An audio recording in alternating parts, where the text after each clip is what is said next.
I had no desire to step into this most controversial issue, but my young son had seen some of the materials that I brought home from a crisis pregnancy center, a caring center, and when he looked at those pictures of babies whose lives had been lost, he said, "Mom, why don't you and Daddy make them stop?"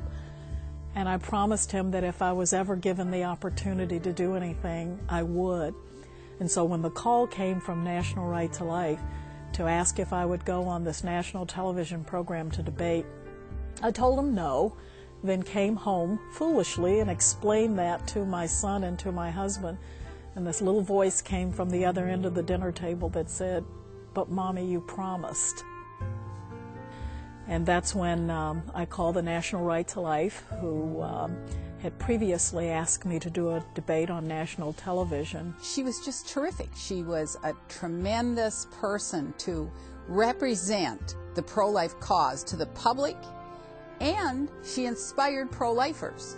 And in answer to your question before the break, yes, I do in fact believe that abortion is a very real problem in the African I was scared to death to stand on a stage and speak.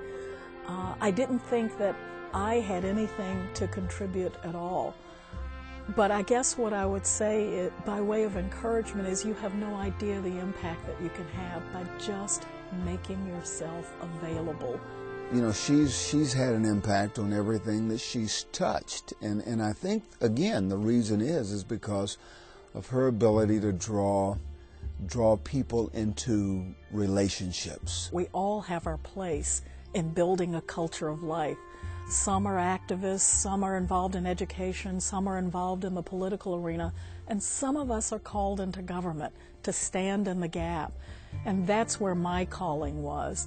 When assembling the cabinet, clearly the very best person to lead for Health and Human Resources was Kay Coles James, because Kay, not only is she's strong and articulate and all the great attributes, she's actually lived the life and started off in a very tough situation.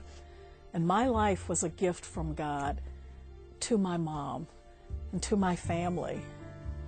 And so, you know, over the years I've been able to see that even those beginnings, that humble beginning of being born on a kitchen table to a welfare mother and an alcoholic father, set the stage for what God would do with my life later.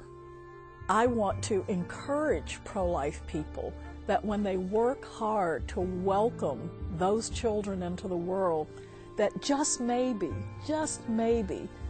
they'll grow up and have the opportunity to do so many of the wonderful things that I've had the opportunity to do.